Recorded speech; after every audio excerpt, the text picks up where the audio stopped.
청취자 여러분 반갑습니다. 스튜디오 청파살롱이고요. 민족문제연구소 팟캐스트 역발상입니다. 역사를 발견하고 상상하라 미래를. 자, 오늘은 또 우리 식민지 시절에 대중가요 했던 대중예술인 두 명을 소환해서 이야기를 나누는 시간을 준비했습니다. 자, 오늘도 역시 우리의 자동 판매기, 걸어다니는 백과사전, 대중가요 사전, 우리 이영미 선생님 나오셨습니다. 어서 오세요. 안녕하세요. 네, 선생님 별일 없으셨어요? 별일 있었어요. 아, 왜요? 저 운동하다가 허리 잡아먹었어요. 아하. 그러니까 이제 연세도 있으신데 조심하셔야 됩니다. 그러니까요. 제가 네. 좀 과도하게 앞으로 직진만 하는 경향이 있어요. 좀 세게 들었어요. 아, 그리고 좀 괜찮으시고요, 지금은? 안 괜찮아요. 오래 걸린대요. 아, 좀 빨리 쾌차하시고. 네, 디스크가 문제가 네. 생긴 거여가지고. 네. 역시 이렇게 아프셔도 가요와 관련된 디스크가 아픈 거 아닙니까? 네? 이종환의 디스크쇼. 디스크구나. 예? 좀 그러네요. 대단하신 분입니다, 진짜. 그러네요. 아파도 내 전공 분야와 관련된. 네, 예. 그렇군요. 정말 이런 분이 몰랐습니다. 우리 이영미 선생님이십니다. 빨리 쾌차하시고 이렇게 컨디션도 안 좋으신데 와주셔서 진짜 고맙습니다. 아니, 별 말씀은요. 네. 자, 그리고 옆에 우리 이준희 선생님. 네. 잘 지내셨습니까? 예, 뭐 특별한 저는 뭐 네. 스쿼트 같은 걸 안 하니까 딱 봐도 운동 안 하시게 생겼어요. 예전엔 좀 했는데 아, 진짜요? 예, 근데 요즘은 일단 뭐 여러 가지 이유로 굳이 네. 나까지 예, 예. 헐. 예전에는 어떤 운동을 하셨는데요? 그냥 뭐 집 근처 네. 정확히 말하자면 아파트 단지 내에 예. 피트니스 센터가 있기 때문에 오.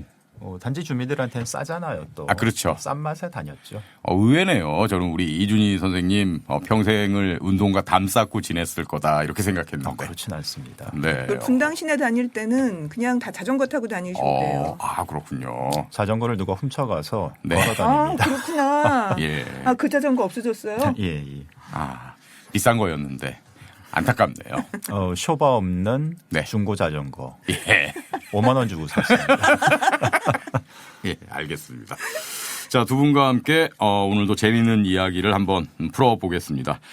자, 오늘 어떤 가수 두 명을 이렇게 소환하셨나요? 예, 사실 한 분 한 분만 다 놓고 보더라도 할 얘기가 참 넘치는 그런 인물들인데, 네. 뭐 붙여서 얘기하는 것도 나름 재미가 있더라고요. 예. 그래서 오늘 준비한 두 분은 왕수복과 이화자입니다. 왕수복과 이화자. 예, 사실 저는 이름도 처음 들어보고 어떤 정보도 없거든요. 보통은 다 그래요. 저도 본격적으로 공부하기 전까지는 네. 전혀 몰랐던 인물이에요. 근데 들어가서 공부를 하고 보니까 굉장히 당대에는 유명했던 그런 분들이더라고요. 식민지 시대에 활동했던 그런 그렇죠. 여자 가수라는 거죠. 예. 네. 일단 좀 기본 정보 뭐 이렇게 좀 소개해 주시겠습니까? 두 사람의? 일단 두 분 다 약간 정도의 차이는 있지만은 네. 신민요 중심으로 활동을 했던 그런 분들이에요.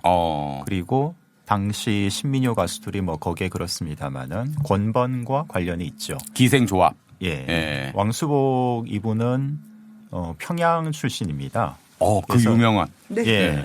그래서 평양의 그 기성권번이라는 데에서 이제 그 음악을 예. 전통 음악을 익힌 그러다가 가수로 데뷔를 한 그런 분이고요. 몇 년도에 데뷔한 건가요? 이분이 1933년 33년. 예, 1917년, 예, 17년생이니까 뭐 10대 후반에 데뷔를 한 셈이죠. 대부분 여가수들은 이 정도에 데뷔합니다. 예. 이화자는요? 이분은 뜻밖의 인천이에요. 인천. 예. 네. 왜 뜻밖이죠? 근데 인천이?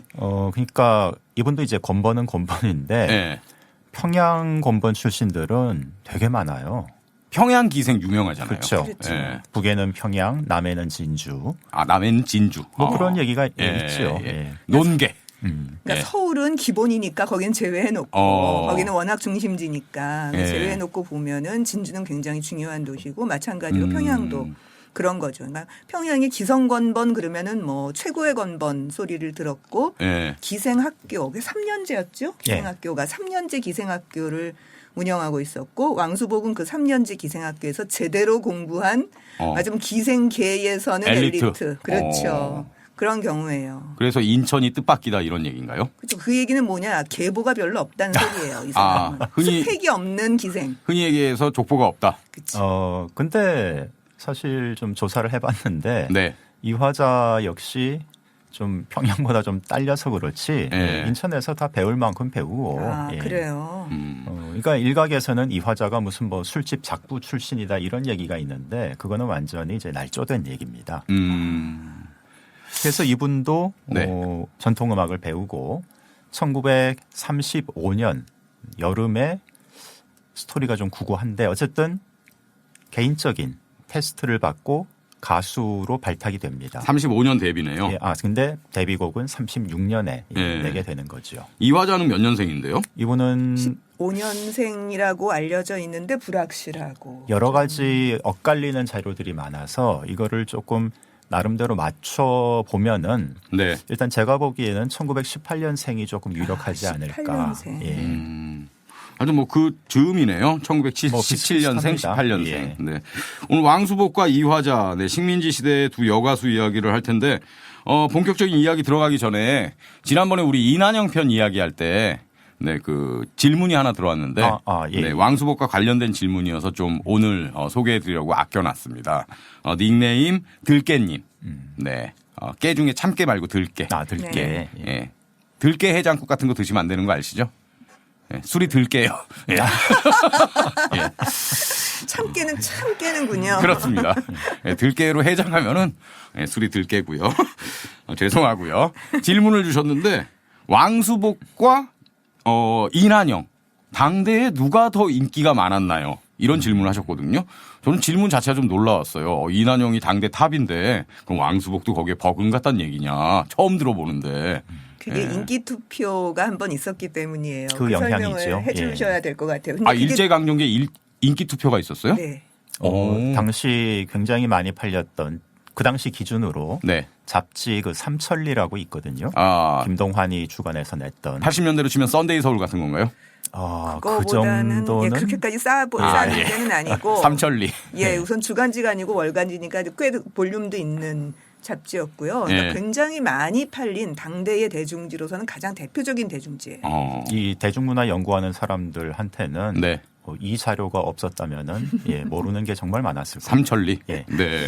근데 삼천리에서 정말 다채로운 기획들을 실제로 또 많이 했거든요. 네. 그 중에 하나가 1935년 여러 달에 걸쳐서 애독자 투표.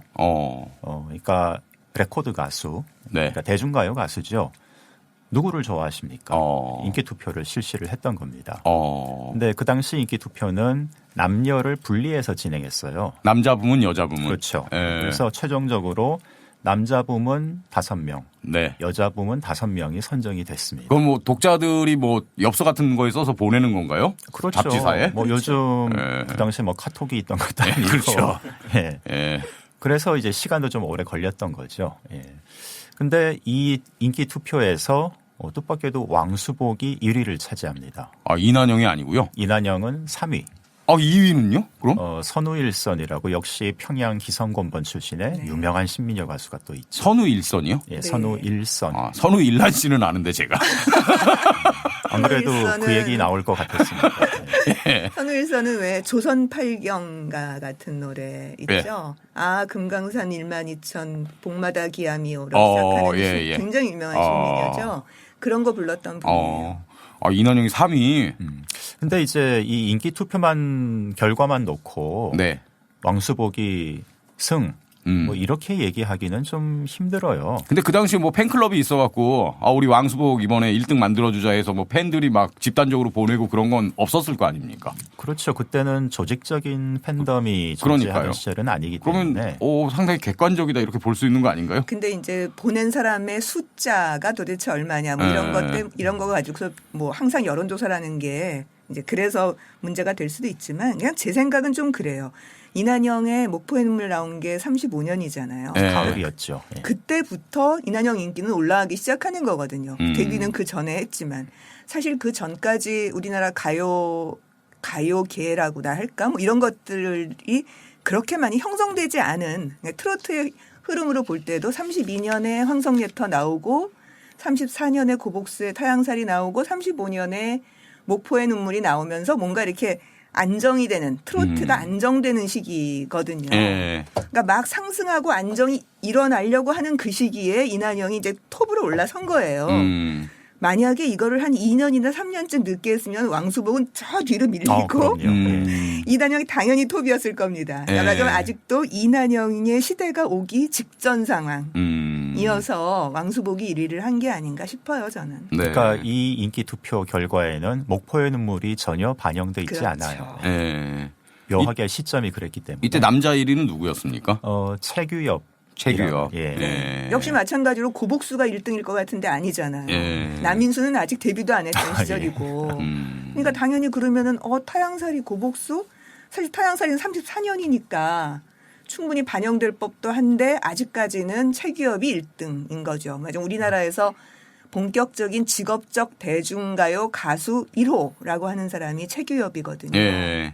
그러니까 아직은 뭔가 한국 유행가 씬이라고 할까 이런 것들이 본격적으로 형성되지 않은 시기. 네. 그걸 반영한 거니까 왕수복이 1인데 그 다음부터는 별로 이런 식의 여론조사가 별로 많지 않았죠. 인기투표가. 예, 제가 알기로는 독자들이 직접 참여하는 인기투표는 한참 뒤에, 그러니까 해방되고 네네. 나서 나오고 따로 없었던 것 맞아요. 같아요. 그러니까 예. 이것만 계속 기사가 나오는 거예요. 예. 그래서 나중에도 검색하거나 뭔가 이렇게 무슨 연구자들이 얘기를 하거나 할 때도 왕수복이 1위였다. 1935년에 이런 얘기를 계속 하게 되니까 네. 어떻게 보면 이거는 일제강점기 대중가요 판도를 제대로 반영한 거라고 그렇죠. 할 수는 없는 거죠. 예, 그냥 단도직입적으로 네. 답을 드리자면은 그래도 이난영입니다. 아. 예.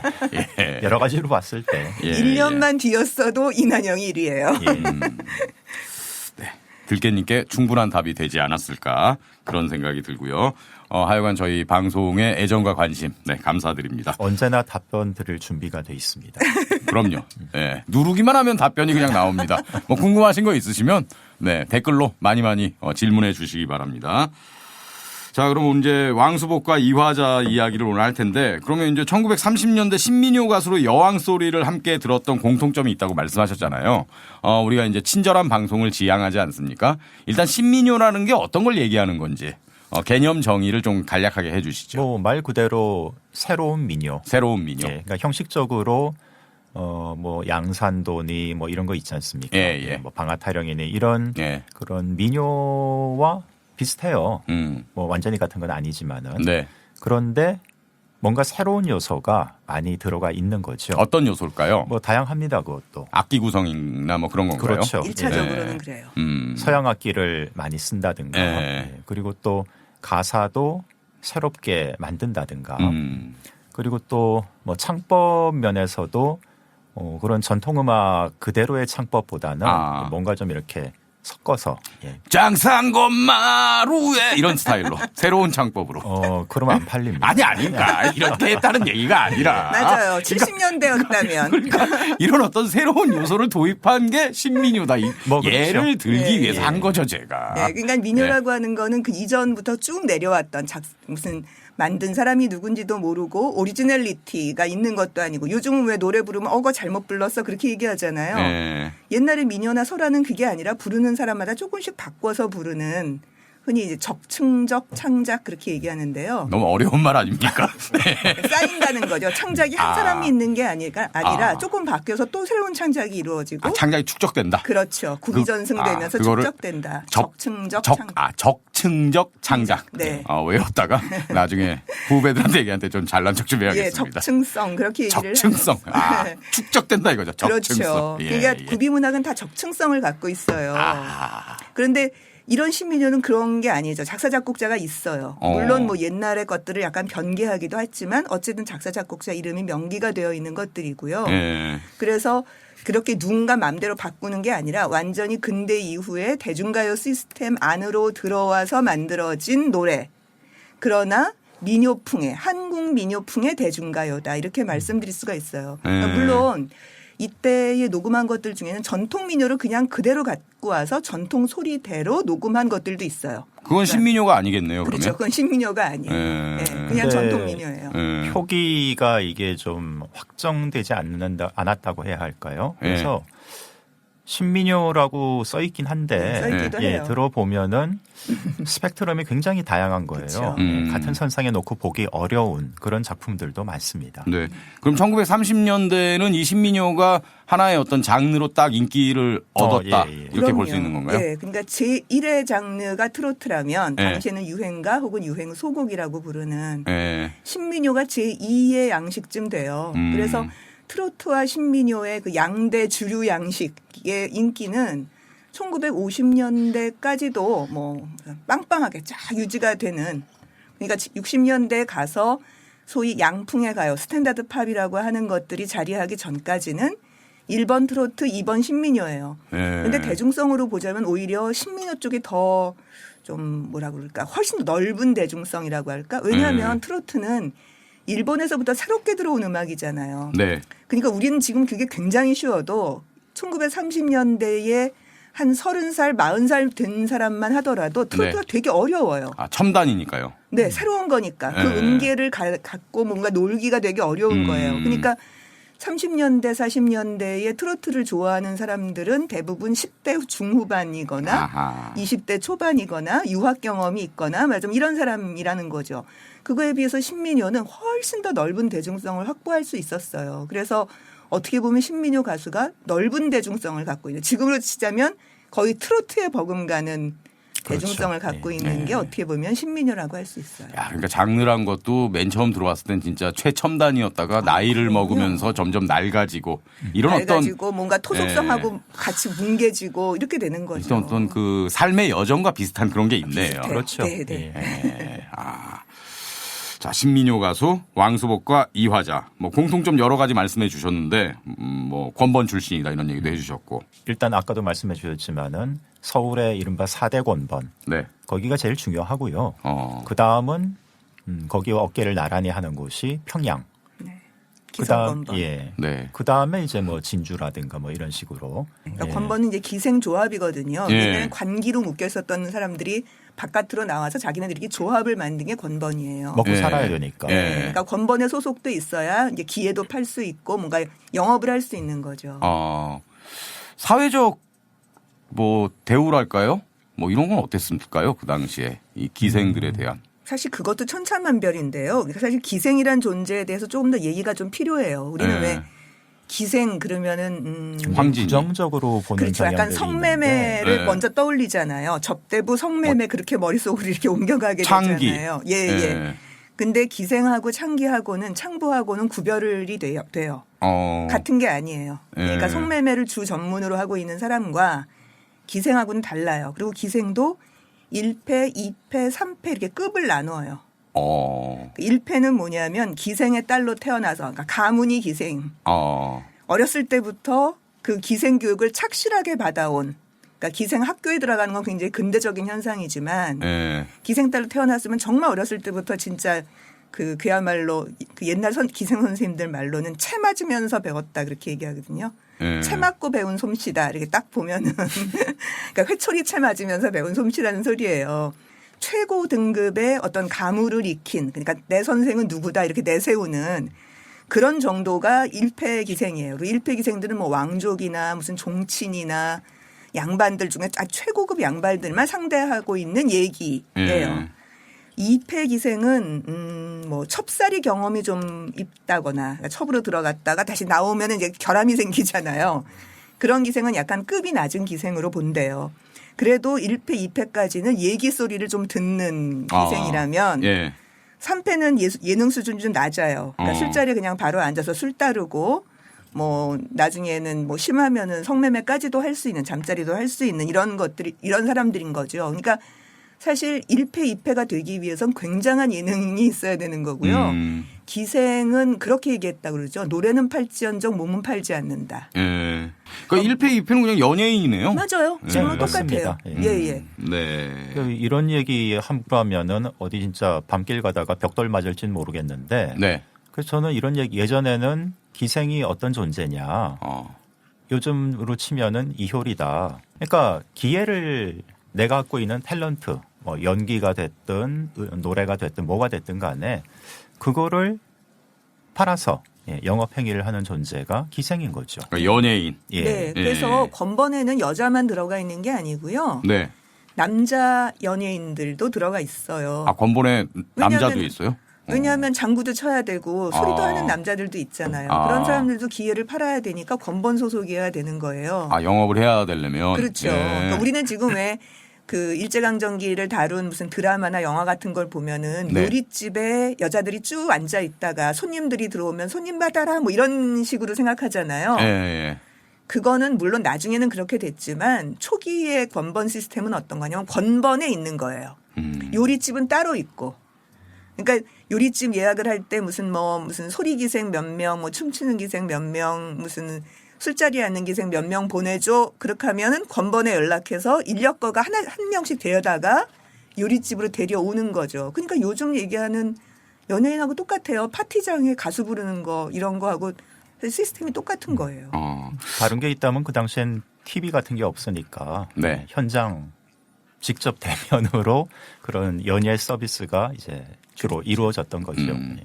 어쨌건 이 권본이 우리 한국 대중가요 초창기에 많은 영향을 끼쳤겠네요. 그럼요. 좀 가요만이 아니고 네. 춤 쪽도 마찬가지고요. 그러니까 지금은 다들 돌아가셨습니다만 권번 경험이 있는 그 국악인 혹은 뭐 예술인들이 1950년대 60년대만 하더라도 국악 좀 하신다는 소리꾼 혹은 춤꾼 이런 분들은 다 권번 출신이죠. 왜냐하면 예. 20대 이럴 때 어디 가서 활동하겠어요. 권번 소속이 아니면 할 수가 없는 거죠. 어쨌든 이 기생이 이 전근대 사회는 이렇게 묘하게 아웃사이더잖아요. 일종의 천민이니까 예. 기생이란 존재가. 그래서 훨씬 더 다른 사람들보다 빠르게 특히 여성으로서는 빠르게 전근대 질서로부터 이렇게 일탈할 수 있었던 존재였어요. 그래서 여성으로 신교육을 좀 빨리 받는 사람들도 있었고요. 기생 중에는 독립운동에 빨리 나서는 사람들. 우리는 뭐 여학생만 생각하지만 사실은 기생들의 독립운동도 만만치 않았어요. 예. 1920년대 그 유명한 단발기생 강향란 같은 사람도 있고요. 그러니까 그러니까 꽤 괜찮은 남자하고 연애를 했어요. 그러니까 기적을 버리고 신교육 받으러 들어갔어요. 근데 그 남자하고 헤어졌어요. 남자가 버렸어요. 그러니까 열받았겠죠. 그러니까 남자한테 의존해서 사는 삶이라는 거는 참 나쁜 삶이다. 이렇게 얘기하고 나도 남자처럼 살겠다. 당당하게 내 주체적으로 살겠다. 네. 그리고 머리 딱 자르고 어떤 땐 남자 옷 입고 다니고 남자 양복 입고 다니고 그리고 뭐 신문 기자도 하고 영화 배우로도 약간 활동했다고도 하는 정도의 그렇게 빠르게 근대적인 어떤 생각을 갖고 있는 기생들도 꽤 있었고 3.1운동 때 보면은 기생들이 나서서 3.1운동 한 경우가 예. 참여가 되게 높아요. 예. 그래서 그 이후에도 그렇게 독립운동에 투신한 기생들도 있었고 그런 기생들을 사상기생이라고 아예 부릅니다. 어찌됐건 말씀 들어보니까 이 권번이라는 게 어떻게 보면은 그 여성주의 운동, 여성 운동에도 초창기에 아주 많은 영향을 끼쳤고. 그렇죠. 예, 사회 전반에 이렇게 근대 사회로 진입하는 거에 많은 영향을 끼쳤네요.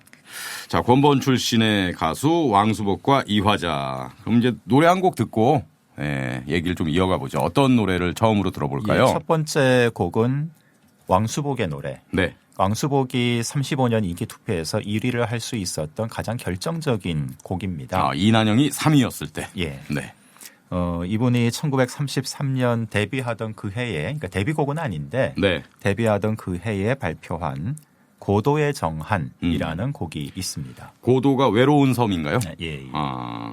고도의 정한. 네. 김추자의 무인도가 떠오르는 그런 노래네요. 그렇죠. 이미지가 좀 그렇죠. 예. 예. 자, 함께 듣겠습니다.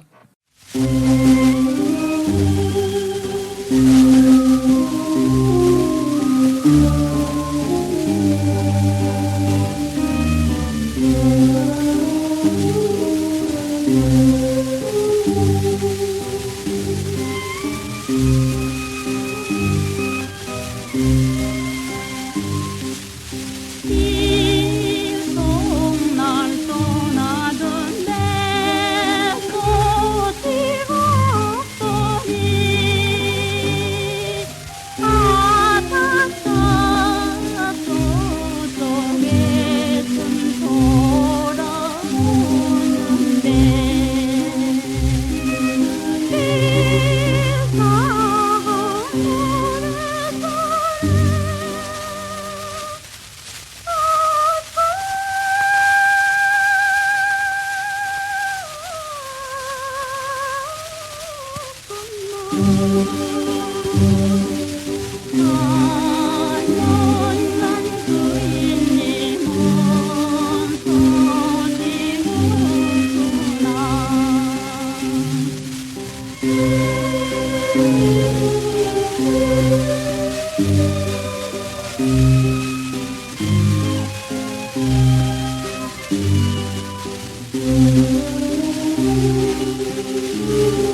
왕수복의 노래 고도의 정한. 네. 장마철에 녹음했나 봐요. 비가 많이 오네요. 예. 그나마 가장 제가 확보한 예. 음원 중에서는 가장 깨끗한. 아, 그렇군요. 예. 이 노래가 공전의 히트를 했다 그랬는데 이렇게 왕수복이 고도의 정한 공전의 히트 기록할 때 이화자는 뭐 하고 있었습니까? 뭐 곤번에서 아직도 예. 데뷔 전이군요. 그렇죠. 네, 35년 정도죠. 김용환이 데려온 게. 김용환을 만난 게 35년 여름. 네. 그러니까 왕수복이 인기 투표에서 여왕으로 등극한 바로 그때 예. 인천 어느 뭐 술집이었겠죠. 거기서 이제 김용환이 이화자라는 가능성이 있는 새로운 신민요 가수를 이제 발탁을 하게 됩니다. 지금 근데 고도의 정한을 이렇게 네. 들어보면은 당시에 인기가 있게 생겼다 싶기는 해요. 왜냐하면 이난영의 시대가 본격적으로 오기 전이니까 네. 그 앞에 보면은 이에리스 정도가 있는 거거든요. 여가수로서는. 네. 그러니까 그렇게 막간 가수라고 얘기하는 연극 배우 하다가 여배우로 나섰던 사람이 몇 명이 있어요. 네. 그런 사람들에 비하면 노래를 훨씬 잘 불러요. 지금 이렇게 들어보면은 이에리스는 이렇게 끙끙거리는 소리로 애기처럼 황성예토요? 네, 황성예토를 네. 부를 때 그렇게 부르거든요. 근데 그거에 비해서 지금 이 소리는 고도의 정한은 상당히 이렇게 정돈된 소리라고 할까 훈련받은 목소리의 느낌이 있어요. 그리고 이제 물론 초창기 트로트이기 때문에 네. 2박자 계열보다는 3박자 계열이 많아요. 황성예터도 3박자, 타양사리도 3박자, 아주 초창기 트로트의 모습을 고스란히 가지고 있는 그런 거고 요시기로는 굉장히 잘 부르는 여가수였다는 걸 알 수 있죠. 근데 신민요 가수라 그랬는데 이렇게 트로트를 히트시키고 그랬네요. 근데 이화자도 네. 이제 좀 이따 들어보시겠습니다만은 신민요 아닌 노래도 많아요. 네. 그러면 이 노래가 히트한 이후에 이제 계속 승승장구했습니까? 이 왕수복은? 근데 솔직히 말해서 네. 저는 일단 왕수복이 노래를 그렇게 잘한다고 생각을 안 하는 편인데 노래를 뭐 사실 대중가요 가수가 노래를 조금 뭐 이렇게 아쉽게 할 수도 있긴 있죠. 근데 왕수복은 이 고도의 정한은 정말 공전의 히트를 기록한 노래이긴 한데 네.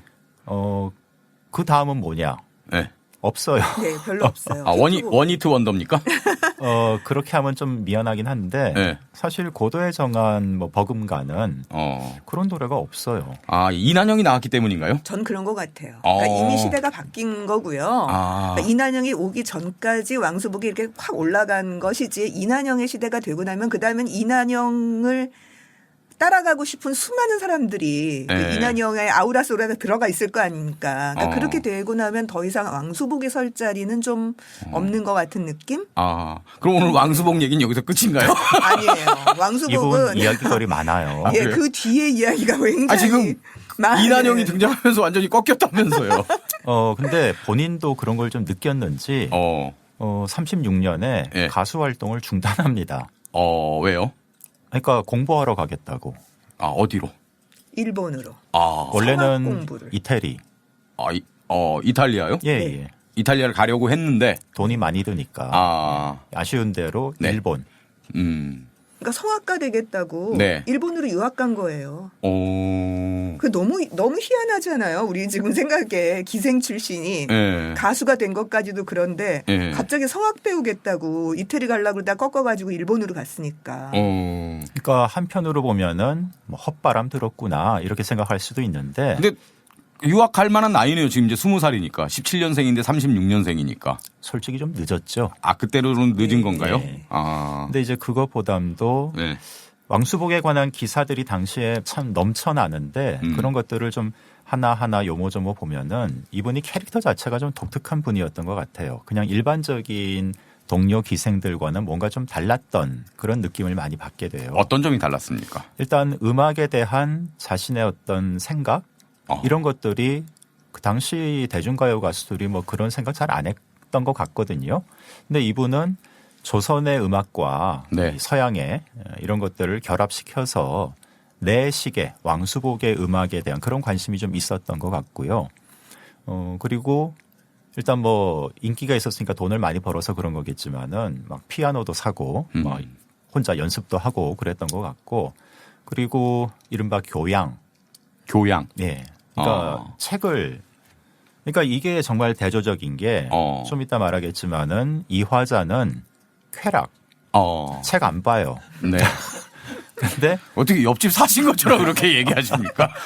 그러니까 둘 다 최고의 인기 가수이자 기생으로 많은 돈을 벌었거든요. 그건 확실한데 왕수복은 그 돈으로 피아노도 사고 네. 책도 열심히 읽고 1930년대에 그 왕수복이 교양을 쌓기 위해서 뭐 어떤 책들을 읽었다 이런 기록은 없죠? 있습니다. 아, 기록이 있어요? 요새 기자가 네. 요새 뭐 보십니까? 그러니까 제가 기억은 못하는데 네. 요즘 무엇을 읽고 있습니다.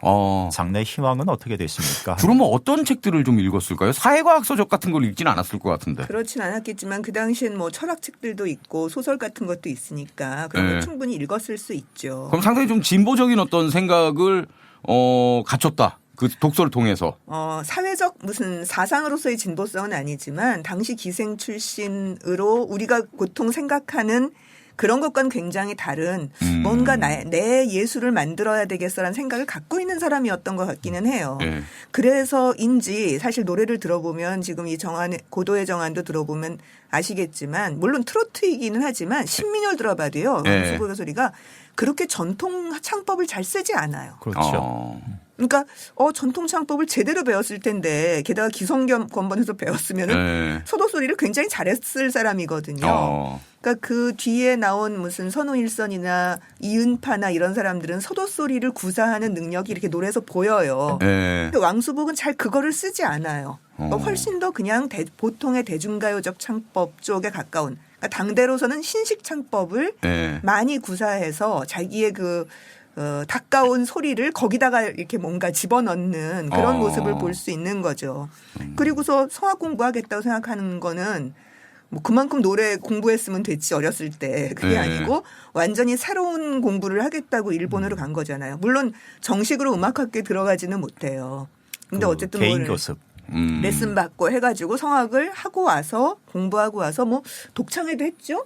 그 사실상 음악 활동이 뭐 없진 않은데 네. 그렇게 활발하지는 않았어요. 그렇죠. 예. 그리고 그 당시 인터뷰 왕수복의 인터뷰 기사를 보면은 장래 희망 네. 문사의 부인이 되는 것이다. 그러니까 문사라는 거는 이제 작가, 글 쓰는 사람. 이광수 부인이 되고 싶다 뭐 이런. 근데 거기는 네. 이미 있잖아요. 부인이 있잖아요. 그게 뭐 문제입니까?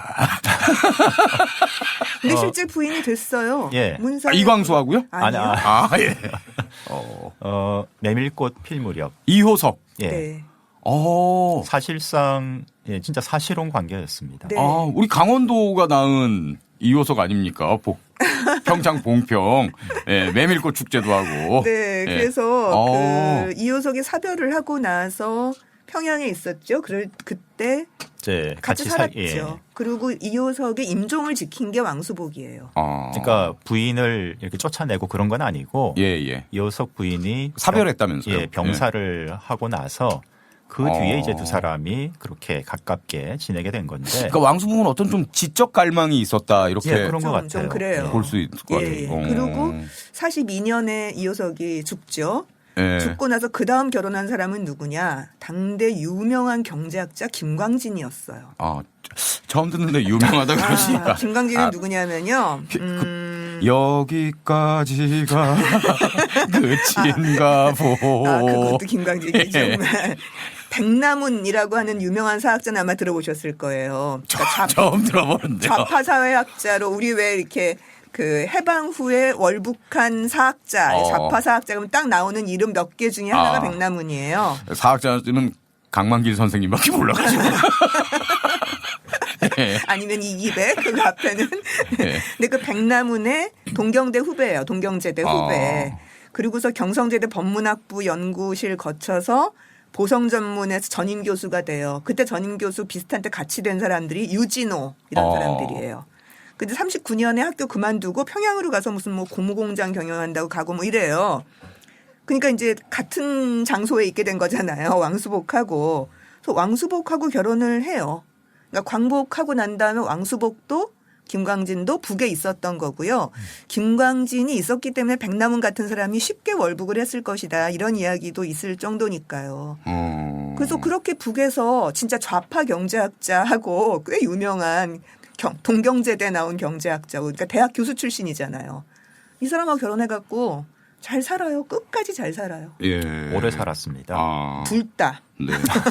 하여간 왕수복은 상당히 조금 뭐라 그럴까요. 자기 개발도 하고 지적인 갈망도 있고 그래서 일본에서 성악 공부도 하고 그랬는데 아까 이화자는 쾌락주의자라 그러셨잖아요. 이건 그냥 저만의 추정이긴 한데 예. 해방 이전에 활동했던 대중가요 가수 중에서 네. 가장 돈을 많이 벌었던 인물이 이화자인 것 같아요. 이난영 아니고요? 예. 오. 왜냐하면은 그래요. 이화자예요. 이런 기생 출신 가수들은 더블로 벌잖아요. 왜요? 기생 영업, 가수 영업. 기생 영업을 계속 하고 있었으니까 예. 가수 영업을 하면서. 그러니까 이난영 같은 경우는 가수로서는 톱이죠. 예. 이난영도 돈 많이 벌었습니다. 벌긴 벌었는데 요리집에서 오라고 그럴 수는 없으니까 그렇죠. 이난영은. 예. 그러니까 이화자는 요리집에서 이제 예컨대 이화자 어떻게 가능하겠냐. 굉장히 중요한 손님인데. 요즘으로 치면 밤무대네요. 그렇죠. 그래서 이것도 그냥 뭐 파티장 카더라 초청 가는 카더라 거죠. 하는 얘기인데 네. 뭐 이런 접시에다가 지폐를 수북이 쌓아서 이제 흘러 넘칠 때까지 그 정도 주시면 가겠다.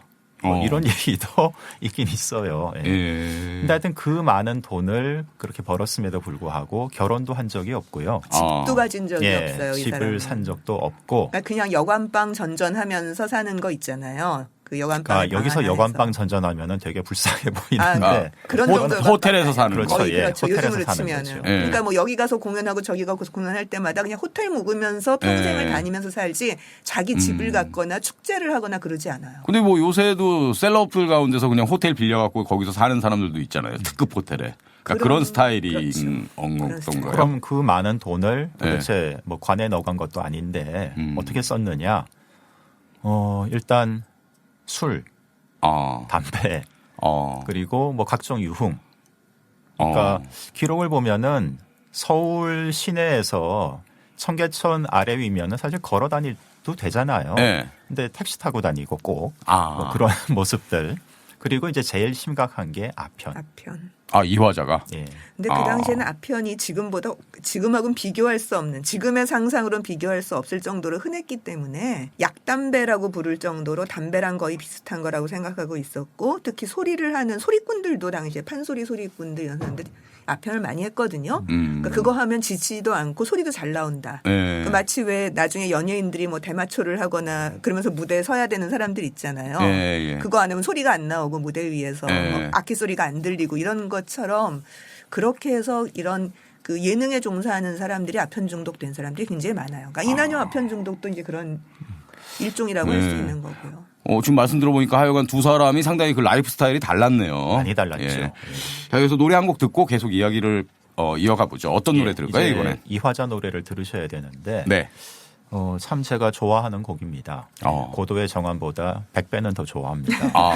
역시 지적 갈망보다는 쾌락을 좋아하시는군요. 아니에요. 소리가 이화자가 훨씬 좋아요. 그러니까 귀에 쾌락을 추구하시는군요. 그 노랫가락입니다. 신민요예요? 그러니까 이거는 그냥 전래 그 민요 뭐 그냥 거의 그거라고 보시면 되는데 약간 이화자 스타일? 예. 그러니까 노랫가락 아까 이영미 선생님 뭐 적층이라고 말씀하셨죠. 네, 적층적인. 적층성. 예, 적층성 그 적층의 하나를 이화자 소리로 얹은 거예요. 그러니까 다른 노랫가락, 다른 당시 민요 가수들이 부른 노랫가락과는 같기도 하고 다르기도 하고. 근데 제가 듣기에는 창법 면에서 그 개성이 워낙 뚜렷해요.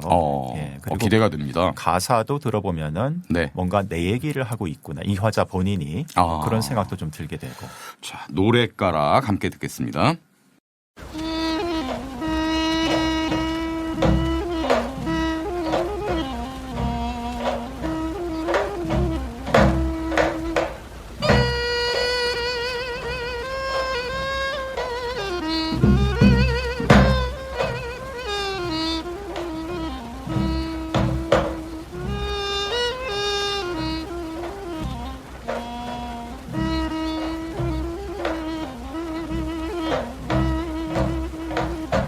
너자 젊은 너자 늙어지면은 못 노나니 안무 시비름이여 발도 쳐면은 긴거는 긴 인생은 일정 준몽에 아니나 어리런 못하리라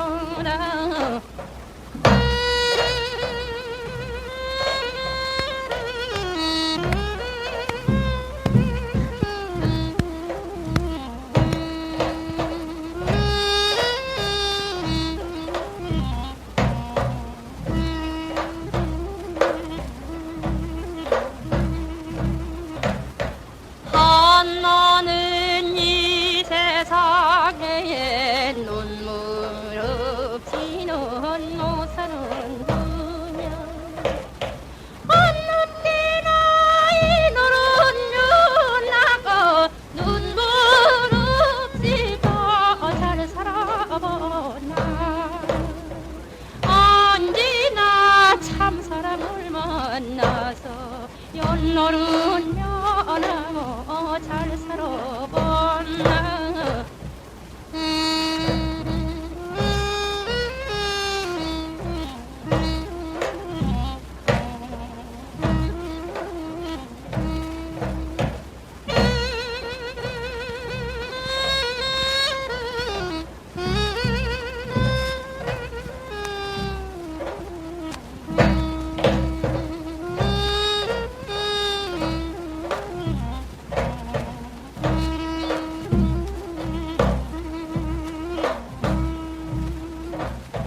입만이 벌쩍에는 할 말도 많더니만 당신을 대하고 보니 어한이 번방 흉흉한답다 답답한 내 마음을 어느 사람께 허서루었나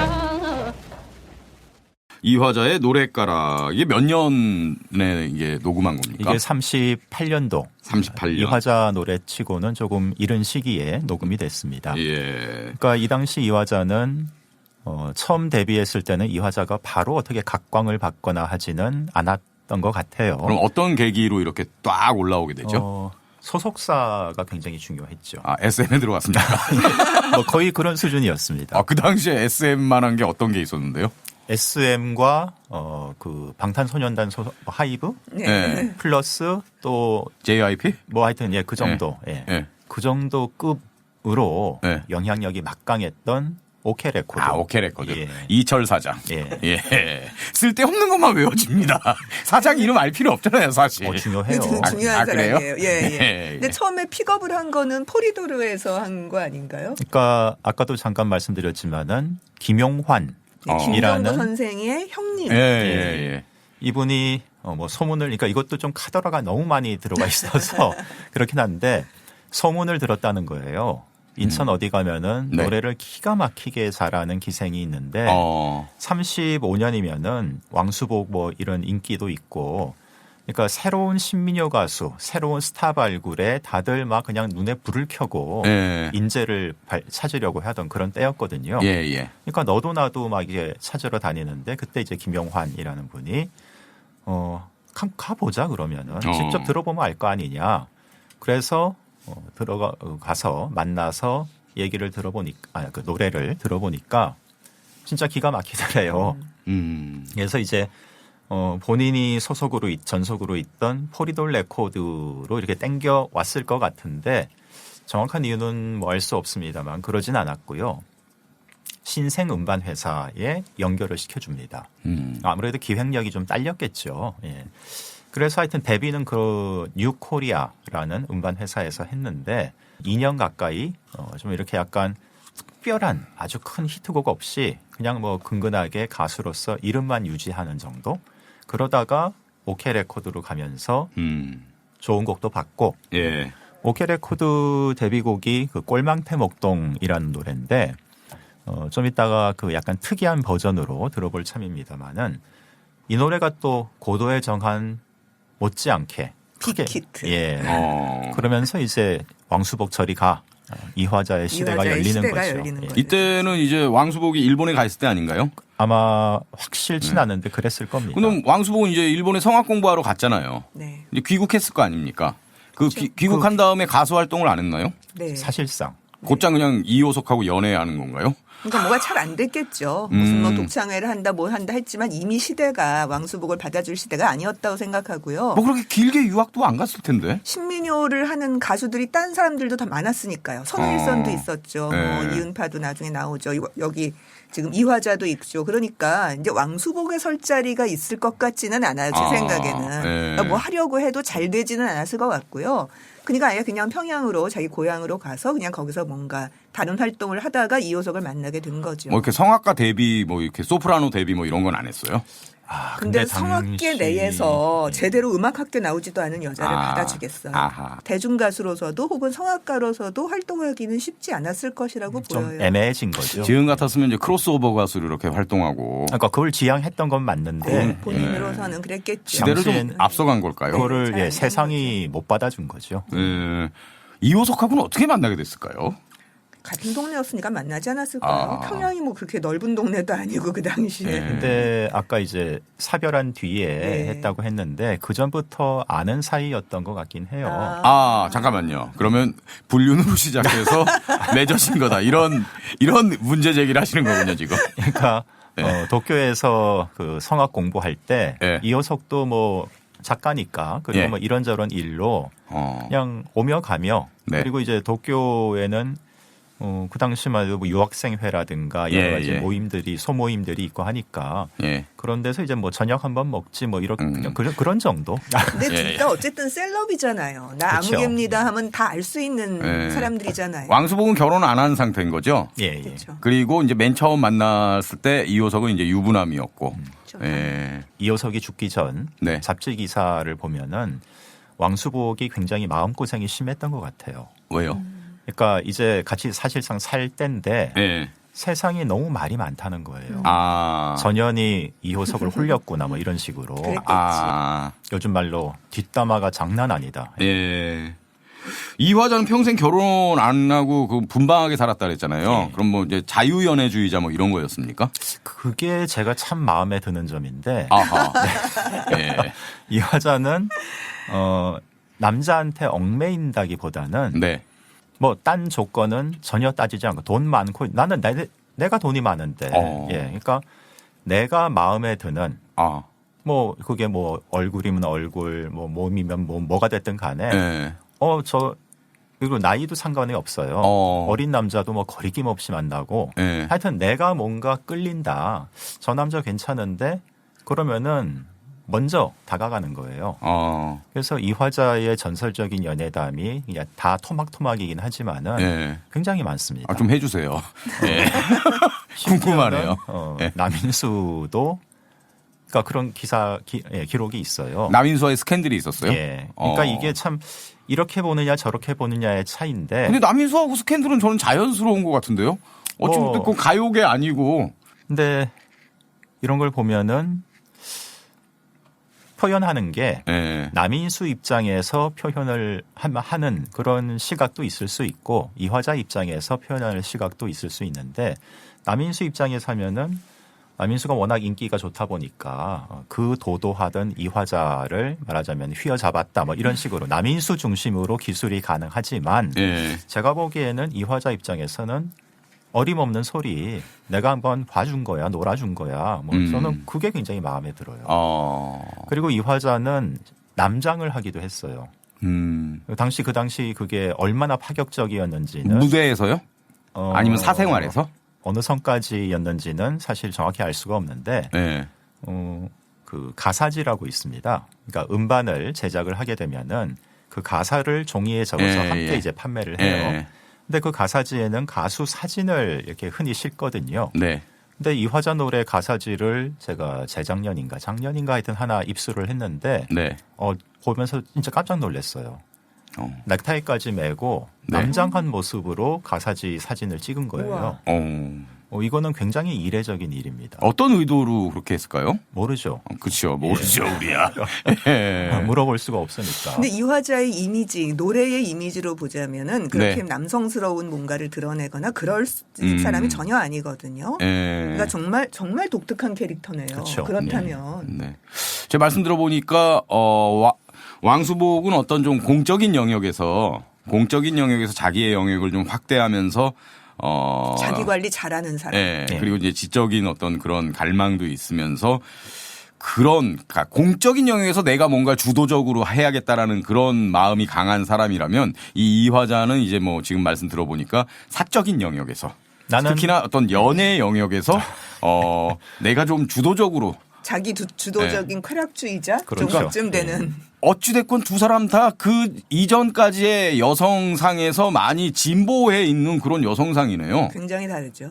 네. 거기서보다 많이 벗어나 있는 사람이죠. 근데 이제 이렇게 이화자처럼 살면은 참 말년이 쉽지는 않겠다는 생각은 좀 들잖아요. 그러니까 전성기 때는 돈도 많이 벌고 하니까 아쉬울 게 없죠. 말년 얘기는 이제 노래 한 곡 듣고 네. 하시죠. 이번엔 어떤 노래 들어볼까요? 예, 이번에는 왕수복의 노래인데요. 네. 아까도 말씀드렸지만은 별로 히트한 곡이 없어요.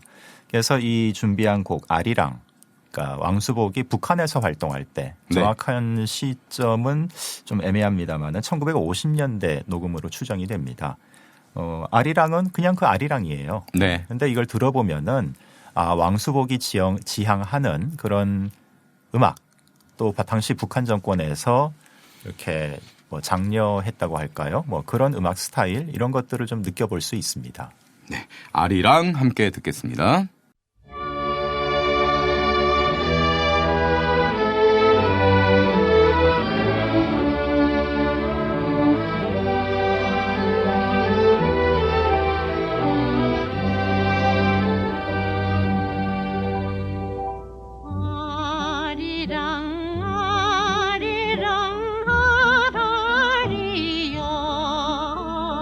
아리랑 고개로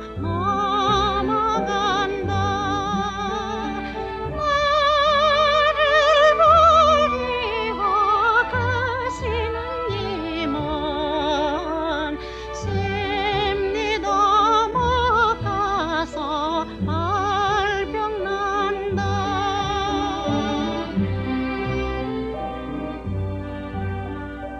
아리랑 아리랑 아리요 아리랑 고개로 넘어간다 너다 가세요 너다 가오 저 다리 지도록 너다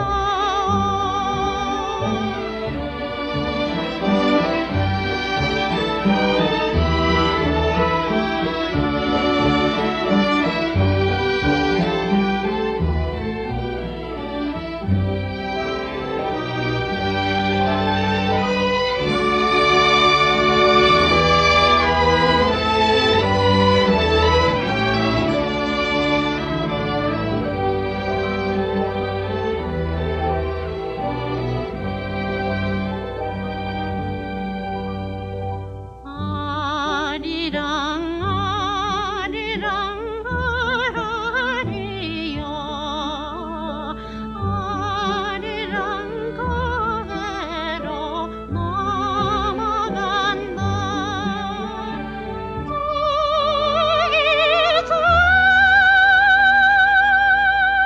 저기 백두산이라지 알뜰히 살뜰히 넘겨줘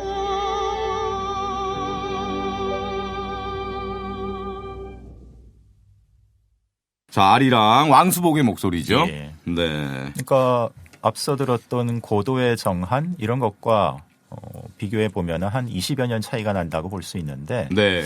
확실히 공부를 한 것 같긴 해요. 창법도 많이 다르고. 예. 네. 근데 이 왕수복의 노래는 그러니까 북한에서 중요하게 생각하는 것들이 몇 가지 있잖아요. 예술에서 네. 일단 민족적이어야 한다. 그리고 현대적이어야 한다. 봉건적이어서는 안 된다. 뭐 여러 가지가 있는데 그리고 대중적이어야 된다. 그렇죠, 또. 예. 예. 그러니까 근대 현대성을 갖춰야 되고 그러면서도 민족적이어야 되고 그러면서도 대중적이어야 되는. 그러니까 어쩌란 거예요. 말이냐 거의 이런 수준인데. 근데 그걸 음악으로 보자면은 국악적인 것과 서양 음악적인 것과 대중음악적인 것이 섞일 수밖에 없어요. 예. 이렇게 얘기를 하면. 근데 왕수복은 그걸 갖고 있는 거예요. 그러니까 지금 들어보면은 한편으로는 일제강점기 때 왕수복의 목소리하고 연결이 돼 있지만 또 네. 한편으로는 우리가 생각하는 북한 창법이라는 거 있잖아요. 예, 예. 그쪽하고도 연결이 돼 있는 느낌이 있어요. 아. 그래서 어떻게 보면 저는 그런 느낌도 있더라고요. 왕수복이 일제 때 불렀던 노래들이 참 전통 창법을 안 쓰는데 오히려 그렇죠. 북한에 가서 노래 불렀을 땐 전통 창법을 더 많이 구사해요. 그러니까 그 80세 그 기념 공연. 기념 콘서트 동영상이 지금 좀 남아 있고 그러거든요. 그걸 보면은 제대로 그 서도소리적인 기교를 구사할 수 있는 그 소리를 구사할 수 있는 사람이더라고요. 이 왕수복이. 그러니까 그걸 다 한 사람이에요. 그러니까 말하자면 대중음악적 창법도 했죠. 성악도 공부했죠. 그리고 게다가 서도소리 창법이나 전통 창법도 할 수 있었죠. 그 세 개를 섞어보려고 나름대로 옛날부터 노력을 했던 사람인 셈이잖아요. 예. 그러니까 북한에서 보자면은 뭐 꼭 그 사람을 중심으로 뭔가가 이루어졌다고 얘기할 수는 없지만 굉장히 잘 맞는 그 사람의 지향하고 왕수복의 지향하고 북한 정권이 요구하고 있는 거하고 상당히 잘 맞았던 것 같아 보여요. 그렇군요. 이 1940년대에는 이제 군국가요가 많이 나오잖아요. 이 왕수복이나 이화자는 뭐 군국가요 부르고 그런 건 없었습니까? 이화자는 불렀죠. 그렇죠. 당연히. 근데 왜냐하면 왕수복은 활동했으니까. 왕수복은 활동을 안 했기 때문에. 네. 안 불렀죠. 그건 굉장히 단순해요. 그게 이게 뭐 없고. 네. 친일적 지향 이런 거와 상관이 없이 그 당시에 인기가 있었냐, 활동 열심히 했냐 아니냐로 네. 그냥 갈리는 거예요. 근데 40년대 들어서면 이 이화자가 아편 중독이 심하다 그랬잖아요. 예. 그래도 계속 노래를 부르고 그랬어요. 활동했어요. 아, 네. 오히려 더 잘했을 수도 있겠네요. 아편을 하고. 그랬을 수도 있어요. 그 당시에 네. 그 반야월 선생님 인터뷰할 때 그런 얘기가 있었는데 같이 이제 이렇게 어울려 가지고 지방 공연 갔을 때 뭐 무슨 일본에 뭐 갔을 때 이런 얘기를 해 주셨어요.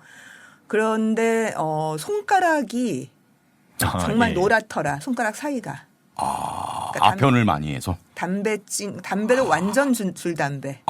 담배일지 아편일지 알 수 없지만 완전히 노랬다. 손가락 두 개 그 사이가.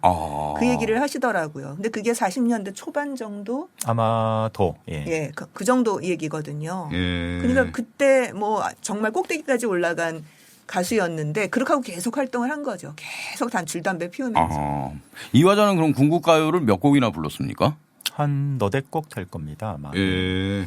근데 좀 궁금해지는 지점이 또 있는 게 예. 이화자 이렇게 가만히 펼쳐놓고 보면은 자료를 펼쳐놓고 보면은 네.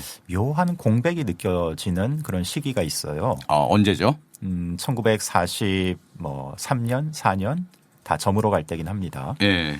근데 이 얘기를 뭐 그냥 당신은 음반 제작도 거의 이제 중단되어 가는 과정이기 때문에 그건 그렇다 치더라도 1944년에 굉장히 중요한 공연이 열려요.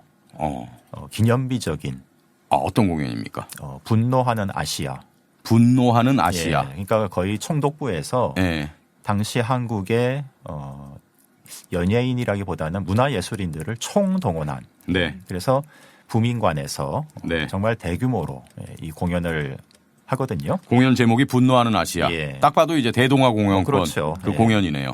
그래서 그 당시에 지금 생존해 계신 오정심 선생님 같은 경우는 잠자체 들고 예. 그 성금 이렇게 받으러 다니고 국방 헌금 같은 거요? 예. 그러니까 나는 그때 너무 싫어도 그러니까 진짜 신인급이어서 뭐 감히 춤을 추거나 노래를 하거나 이럴 급은 아니고 그냥 그런 데나 동원이 됐다. 근데 그 실제로 그 공연 출연자 명단을 보면은 다 있어요. 정말 다 있거든요. 총동원이었는데 이화자가 없어요. 왜 없을까? 어디가 있었을까? 그래서 만약 이화자가 나오면 이건 흥행 보증인데 네. 그래서 뭐 여러 가지 상상을 할 수 있죠.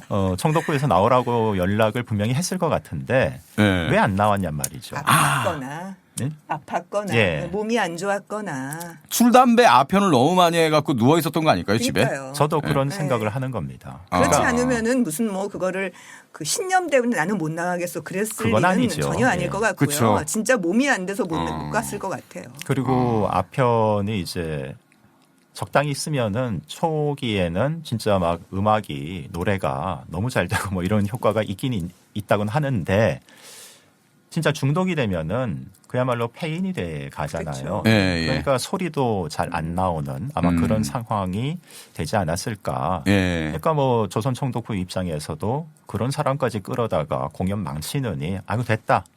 쉬세요. 예. 이러지 않았을까라는 생각이 듭니다. 근데 44년에 있었던 이 분노하는 아시아라는 이 공연 문화예술인이 총동원됐다 그랬잖아요. 네.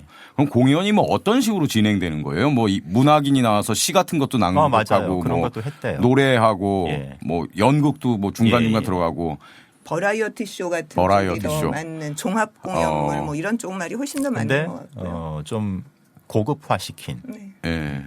그래서 유명한 문인들, 연극인들 다 출연하고 예. 진짜 뭐 시도 낭독하고 뭐 이런 식으로 뭐 남인수, 이난영, 김혜송 뭐 이런 사람들 네, 다 나왔겠네요. 다 나왔습니다. 예. 근데 이화자가 없었다. 없다. 예. 누워 있었네요, 진짜. 예. 자, 그럼 여기서 노래 한 곡 듣고 또 이야기 계속 이어가겠습니다. 예. 이화자 하면은 이 노래를 빠뜨릴 수가 없을 것 그렇죠. 같아요. 예. 다들 기다리셨을 거예요. 예. 이화자를 아시는 분들은. 예. 어떤 노래입니까? 나올 때가 됐는데 네. 화류춘몽. 화류춘몽. 화류가 이제 그 네. 이 화류계 할 기생계 때고 화류잖아요. 그리고 춘몽. 네. 한바탕 꿈이었네. 일장춘몽. 예. 예. 근데 참 가사가 절절해요. 들어보면은 물론 이화자가 직접 쓴 가사는 아닌데 네. 들어보면은 자기의 어떤 삶이랄까 이런 것들이 정말 절절하게 녹아 있습니다. 정말 잘 불러요. 예. 네. 화류춘몽입니다.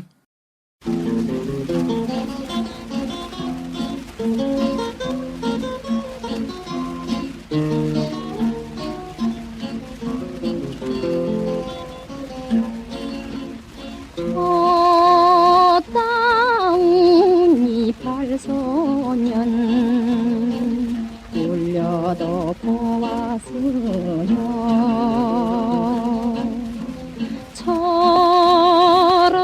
철없는 저 사랑에 울기도 했더란다 먼지와 돈을 갈라 덧없는 얼굴에 청춘이 파스러진 벚꽃이세 마음마저 희생이란 이름이 원수다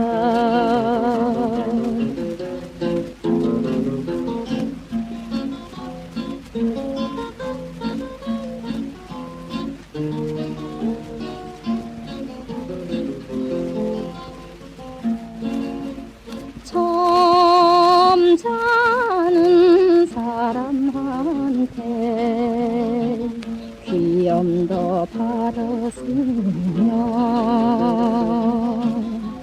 나 젊은 사람한테 사랑도 했더란다 밤늦은 인력거에 취하는 몸을 실어 손수건 척신년이 몇 번인고 이름조차 희생이면 마음도 그러냐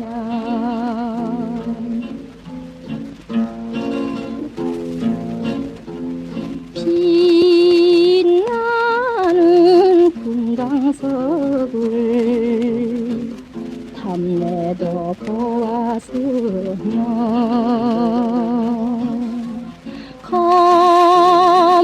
겁나는 세력 앞에 하양도 보더라니 허강도 시들하고 사랑도 시들해지 한떨이 짓밟 피운 낙하신새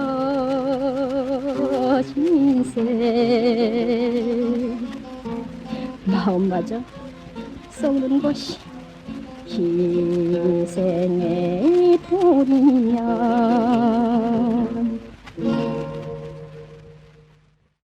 네, 39년작 화류춘몽 함께 들었습니다. 이화자의 어떤 좀 자전적인 노래 같다. 그렇죠. 이런 느낌이네요. 네. 아, 이게 듣고 있으면 다들 이 네. 가사를 사람들이 이게 들으면서 듣고 있으면 중간에 이러고 다들 한숨을 내쉬게 만드는 그런 노래죠. 예. 그러니까 지금 우리도 그런데 네. 그 당시 같은 시기에 동료 기생들 입장에서는 이 노래는 우리들 노래야. 그렇죠. 예, 뭐 그렇게 되는 퇴근할 때 부를 것 같아요.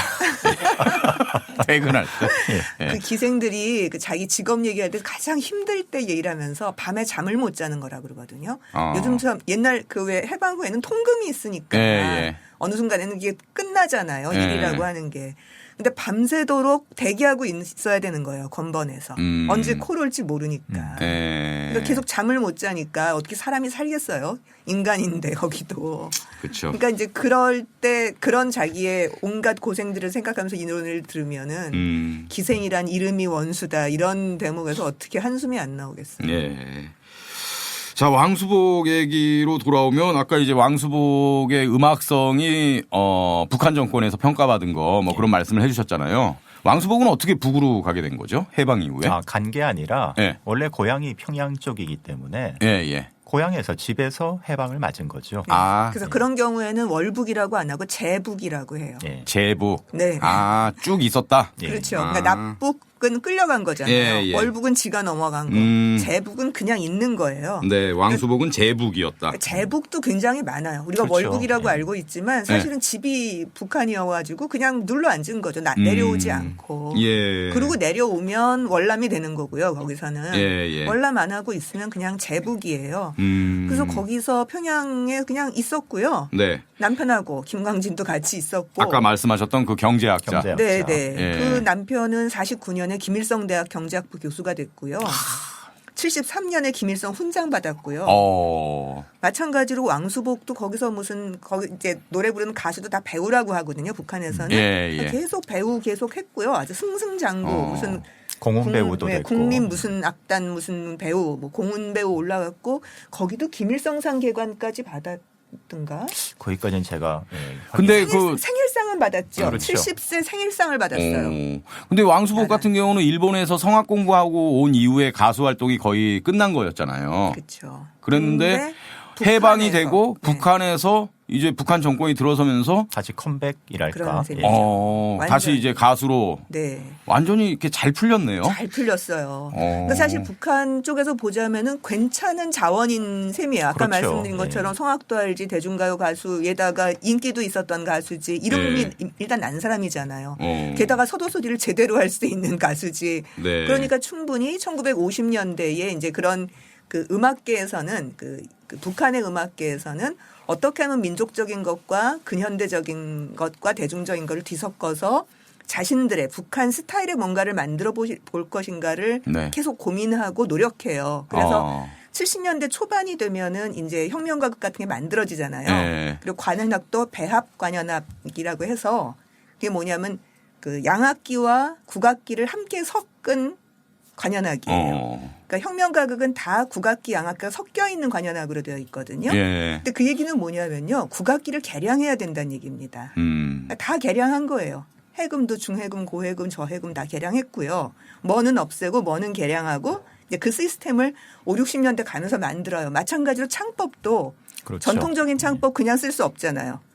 성악 창법, 서양식 창법 그냥 못 써요. 그쪽에서 뭐라 그러냐면 오그라드는 소리라고 해요. 그거를. 그러니까 왜 오 하고 이렇게 위로 올리잖아요. 예, 예. 오그라드는 소리라고 두성. 해요. 예. 예.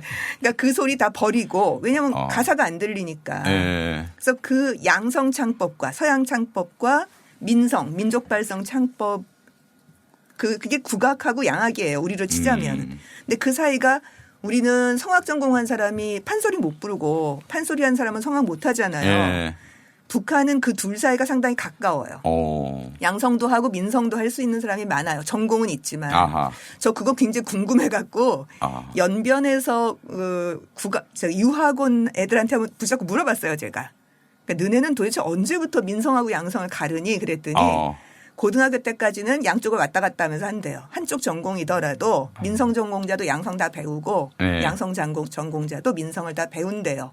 그러니까 대학에 가서야 이게 제대로 이제 그때부터 그걸 한다는 거예요. 그러니까 둘 사이가 아주 가까워서 서양 발성하는 애들도 상당히 민족 발성스러운 소리를 내서 가사가 다 들리도록 만들어 놓고 그러니까 그걸 다 정돈했다는 거 아니에요. 아 소리는 어떻게 내라, 소리를 어떻게 내라 이렇게. 마찬가지로 판소리 할 때는 탁성 내지 말고 뭐 무슨 민요창법 할 땐 뭘 쓰지 말고 어떻게 서양적 발성을 이용해서 어떻게 내라라는 거를 5, 60년대 동안 다 정립을 해요. 근데 그걸 할 때 무슨 어마어마하게 기여를 한 거는 아니었겠지만 왕수복이라는 사람은 굉장히 중요하고 좋은 자산인 거죠. 북한에서 볼 때. 그러니까 승승장구했어요. 이 사람은. 그러면 좀 전에 좀 화제가 됐었거든요. 네. 그 영상이 발굴됐지 않습니까? 어떤 영상이요? 그 우즈베키스탄인가 하여튼 그 중앙아시아 공연했던 영상. 예, 북한이 이제 전쟁 끝나고 나서 재건하는 과정에서 우리 괜찮다 뭐 이런 좀 과시적인 그래서 소련에다가 그 당시 소련에다가 예술단을 파견을 하거든요. 그래서 굉장히 유명한 사람들이 그때 많이 갔습니다. 많이 갔는데 그 당시 공연 실황을 찍은 영상이 발굴이 됐어요. 그 소련에 그러니까 러시아에 남아 있었던 거죠. 근데 거기에 왕수복이 같이 참여를 했고 아리랑을 부르는 그런 장면이 짧지만은 남아 있습니다. 아 그게 저기 안성희 최승희 딸이 나와서 춤추고 했었던 그 영상이죠. 그렇죠. 저도 봤네요. 예. 어찌됐건 얘기 들어보니까 이 왕수복 이분은 고향이 평양이고 북한 정권이 딱 들어선 게 진짜 인생의 탄탄대로가 열린 그런 순간이었네요. 만약에 남쪽에 있었으면은 이 정도까지 대우받고 음악적으로도 뭐 이렇게 하지는 못하지 않았을까. 당연히 그랬겠죠. 근데 북한에서 공훈 배우까지 됐으니까 남한에서는 완전히 잊힌 존재가 됐겠네요. 그렇죠. 그래서 제가 이름 처음 들어본 거 아니냐. 맞아요. 그래서 신민요 가수들이 잊힌 존재가 된 게 많은 게 제북이 많아요.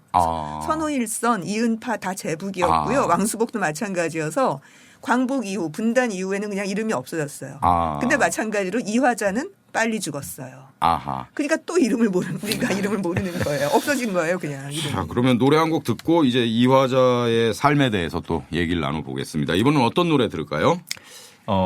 두 사람이 좀 섞인 노래입니다. 듀엣을 했어요? 그건 아니고 말씀해 주신 그 팔순 기념 공연 영상이 남아 있거든요. 그걸 보다 보니까 이걸 또 불렀네 이런 노래가 하나 있어요. 바로 꼴망태 먹동입니다. 네. 아까 잠깐 얘기 나왔지만은 꼴망태 먹동은 이화자가 스타덤에 오른 말하자면 최초의 히트곡이거든요. 대히트곡인데 이거를 왕수복이 불렀습니다. 왕수복이 자기 팔순 기념회 공연에서. 그러니까 그만큼 꼴망태 먹동이 신민요로서 의미 있는 작품이라는 거고요. 또 본인 오리지널 곡은 아니지만은 왕수복이 또 개인적으로 좋아하기도 했던 노래가 아닐까. 그래서 거기서 이제 좀 이렇게 소리를 따가지고 준비를 했습니다.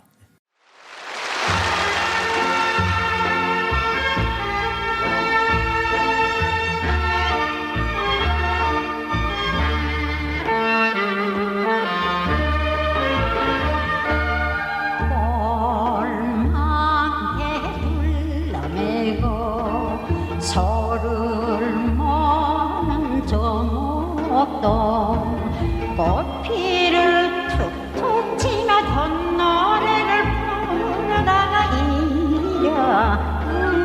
어서 가자 정두님 기다린다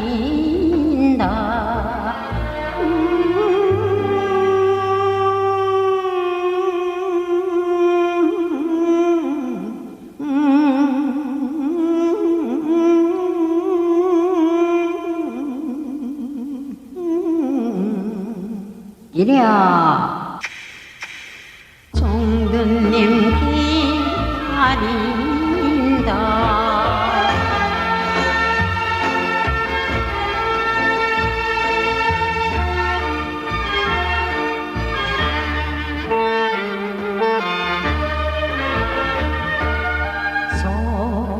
소양산 바라며 소를 모는 정옥동 건방대를 툭툭 치며 입방대를 피우다가 이랴 어서 가자 정두님 기다린다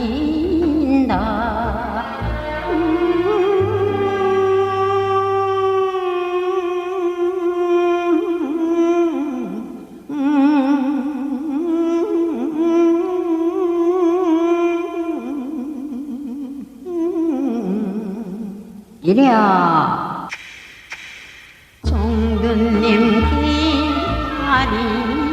기다린다 정두님 기다린다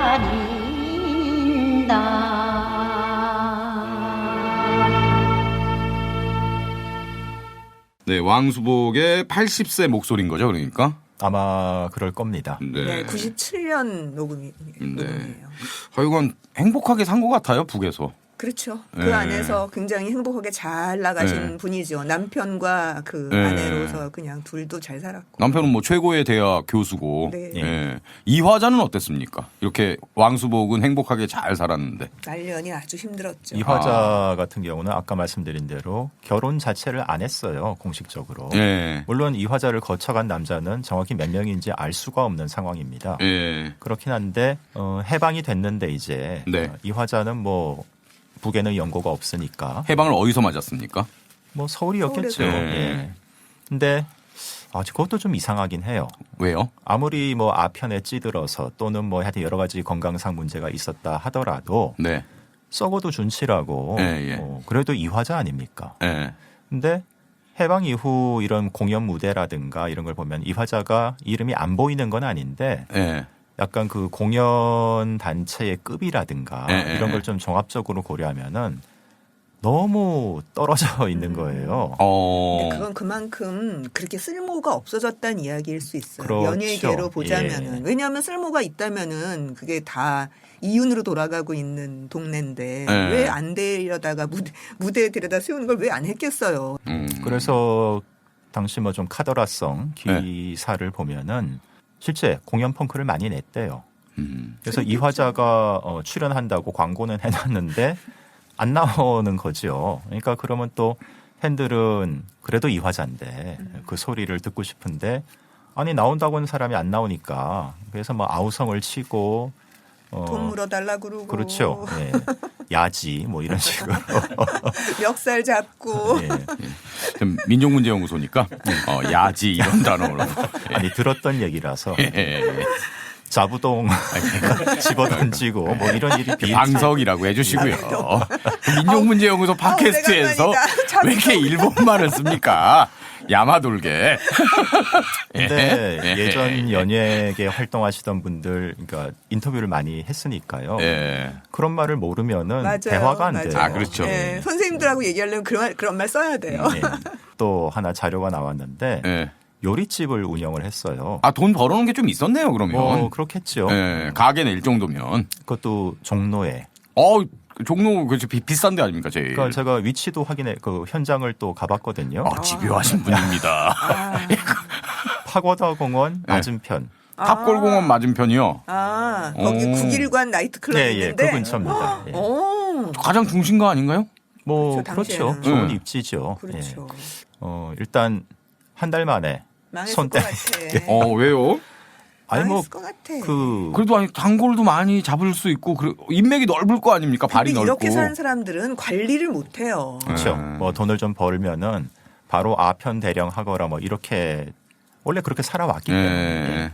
자기 관리 컨트롤이 제대로 안 되는 거죠. 어떻게 됐습니까? 그래서 이후에. 그냥 일단 사라져요. 음반 녹음도 안 하고 예. 당시 이화자에 대한 기록이 뜨문뜨문 계속 나오긴 하는데 그러니까 뭐 오늘은 뭐 어느 극장에서 어느 쇼단에 그러니까 실제 출연 안 했을 수도 있지만 하여튼 기록상으로는 뭐 출연했다가 또 뭐 좀 뜸하게 쉬었다가 한 뭐 몇 주 뒤에 또 다른 공연 단체에 또 이름을 올렸다가 뭐 이런 식으로 그런 삶이 계속 이어집니다. 근데 이거는 뭐 사진 자료도 있으니까 이 당시 이화자를 표상하는 뭐 상징하는 예. 하나의 그 사물이 있어요. 여우 목도리. 여우 목도리요? 여우 목도리는 뭐 할 수 있는 거잖아요. 예, 추울 때 하는 거죠. 예. 근데 이화자는 더울 때도 했습니다. 털 여우 목도리를요? 예. 왜? 폼이잖아요. 그리고 그러니까 이화자 입장에서 덥잖아요. 땀띠 생기고. 그러니까 제가 보기에는 필요한 뭔가 폼. 아편 때문에 이렇게 환각 막 있고 그래서 그런 거 아니었어요? 그러니까 정신적인 문제도 어느 정도는 분명히 있었던 것 같고 그러니까 좀 덥긴 하지만은 이 여우 목도리는 내가 최고로 인기 있었을 때 예. 나를 예. 언제나 나와 함께했던 이렇게 조선악극단 일본 순회 공연 사진을 보면은 바로 그 여우 목도리가 등장을 합니다. 예. 그러니까 다른 가수들은 이난영, 뭐 장세정 이런 분들은 그냥 뭐 양장으로 입고 사진을 찍었는데 예. 이화자만 한복을 입었어요. 그리고 거기에 여우 목도리. 몇 월이었는데요, 그때가 사진이? 뭐 할만한 때기 한여름은 아니었으니까 그렇긴 네. 한데 그게 사시사철 계속 되니까 주변에서 수군거리지 않을 수가 없죠. 그렇죠. 미쳤나 봐. 뭐 이렇게 얘기가 약간 나올 수밖에 예, 없죠. 광녀로 볼 수 있죠. 예. 삼복더위에 여우 목도리 하고 다니는. 게다가 날이면 날마다 그거를 하고 다녔기 때문에 여우가 털이 이제 막 빠지기 그렇죠. 시작하고 뭐 눈알도 빠지고 뭐 네. 그랬대요. 예. 근데 그럼에도 불구하고 끈질기게 그러니까 누가 봐도 좀 딱하기도 하고 좀 안 됐기도 하고 그러니까 몰락한 여배우의 자존심, 여가수의 그렇죠. 자존심 예. 같은 좀 그런 느낌이겠네요. 언제 세상을 떠나게 됩니까? 그것도 정확하게 몰라요. 근데 그래요? 기록이 또 나왔습니다. 나왔어요? 예. 와. 1950년 4월 달에 네. 그 당시 공덕동 도화동인가 하여튼 마포 쪽에 네, 살고 네. 있었다고 해요. 네. 거기서 그냥 쓸쓸하게 눈을 감았다. 짧은 단신으로 소개가 됐죠. 그런 자료는 어디서 이렇게 보십니까? 이영미 쌤도 잘 모르시는데. 맨날 그냥 뒤지는 게 하는 게 그래서 그런 거 하나 저는 잘 몰라요. 그런 거 하나 찾으면은 아유 기분 좋죠. 그렇죠. 그 수많은 썰들이 있었잖아요. 어느 여관방에서 쓸쓸히 혼자 죽었는데 옆에는 무슨 뭐 아편 주사가 뒹굴고 있었다. 좀 이런 식의 카더라가 많아요. 무슨 드라마 같은 썰들이 계속 있었거든요. 이화자의 죽음에 대해서는. 심지어 북한 자료는 엉뚱하게 만주에서 죽었다. 뭐 이런 얘기도 있어요. 근데 일단 당대 신문 자료가 가장 신빙성이 높다고 봐야겠죠. 예. 그렇군요. 예. 뭐 이난영도 말년이 상당히 좀 쓸쓸했고 이화자도 좀 마음 아픈 부분이 있고 그런데 왕수복은 상대적으로 상당히 행복하게 잘 살았네요. 예. 그러니까 젊어서 투자를 하면은 예. 아 그런 교훈을 얻을 수 있군요. 예. 예술적 성취와는 무관하게. 예. 젊어서 좀 공부도 하고 책도 좀 많이 읽고. 중요한 건 자기관리 능력이에요. 예. 자 오늘 식민지 시대 여자 가수 왕수보 그리고 이화자 이야기를 했습니다. 두 사람의 얘기를 통해서 이 일제 강점기 때 어떤 그 권번 뭐 이런 얘기 뭐 이런 얘기를 통해서 그 시절의 모습을 조금 오늘 굉장히 좀 풍성하게 받아들였던 것 같아요. 그렇죠. 얘기하다 보니까 우리가 이제 식민지 역사 박물관이 있는데 식민지 역사 박물관의 오디오 버전인 것 같은 우리가 얘기하는 게 생활사에서 오디오 버전인 것 같은 그런 생각이 들었습니다. 자 그럼 한 곡 더 감상하면서 오늘 방송 마무리하겠습니다. 어떤 노래 들을까요? 예, 이화자의 노래 하나 준비했는데요. 네. 유일무이한 한국 대중가요 사상 자서곡. 자서전은 많이 쓰잖아요. 네. 아까 들었잖아요. 근데 그거 화류춘몽. 그건 이제 자서전적인 노래이긴 한데. 그럼 자서곡 아닙니까? 자서곡이라고 표기는 안 돼 있습니다. 근데 이거는 자서곡이라고 실제로 자서곡. 네. 그리고 가사를 또 들어보면은 참 구구절절 사연 많은 삶을 어린 시절을 보냈구나 이런 느낌이 팍 드는. 그러니까 마치 이화자가 그 멀리 떨어진 어머니한테 오랫동안 못 본 어머니한테 쓰는 편지의 형태로 되어 있어요. 그럼 본인이 직접 작사했나요? 그건 아니죠. 예. 조명암이 썼는데, 그러니까 제 상상입니다만은 분명히 두 사람이 술 한잔 했을 것 같아요. 아하. 그러면서 지금 또 스캔들 제 얘기하시는 건가요? 아니 그건 명암 씨, 아니겠지만 내가 내 얘기 하나 써줘. 하여튼 조명암하고 뭐 차를 먹었든 술을 먹었든 뭐 내 옛날 얘기 한번 들어볼래요? 뭐 이런 정도. 근데 그게 참 또 이 작가의 심금을 울렸는지 이런 노래가 만들어진 거죠. 조명암이 이런 걸 참 잘 써요. 네. 이런 섬세한 감각을 싹 이렇게 건져내는 능력이 있어요. 똑같이 그런 얘기를 들어도 맞아요. 표현을 할 줄 아는 사람이 있고 안 되는 사람이 있거든요. 네. 제목이 어떤 겁니까? 어머님 전상백. 어머님 전상백. 자, 그럼 이 노래 들으면서 마무리하겠습니다. 두 분한테 뭐 궁금하신 거 있으시면 어떤 질문이든지 다 대답해 드릴 수 있으니까 댓글로 질문도 뭐 좀 해주시고요. 구독, 좋아요, 알림 설정까지 많이 많이 부탁드리겠습니다, 여러분. 자, 두 분 다음 시간에 또 만나겠습니다. 함께해 주신 여러분 고맙습니다. 고맙습니다.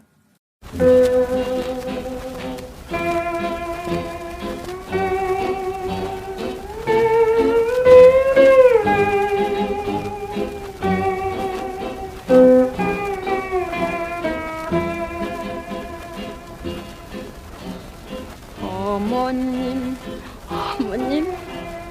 기체 후 일향만 강하옵나이까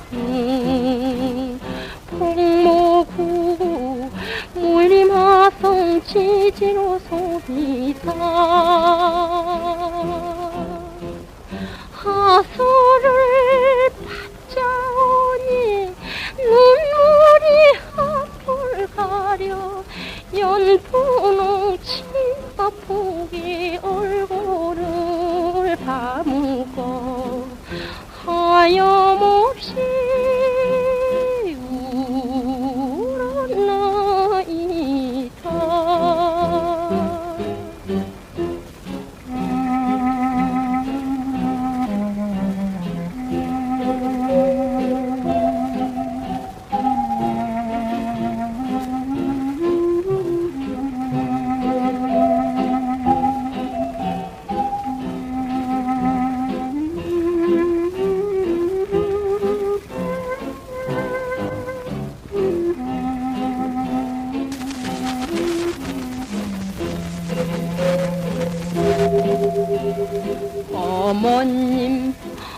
어머님 이 어린 딸 자식은 어머님 전에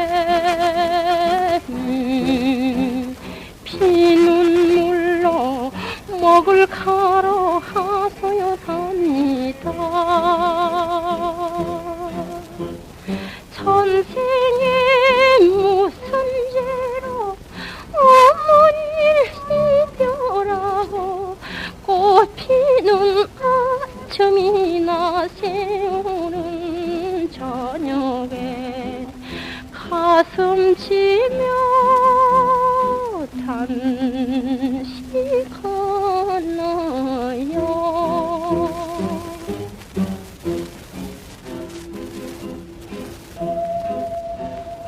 어머님 두 손을 마주 잡고 비옵나이다. 남은 세상 길이 누리시옵소서.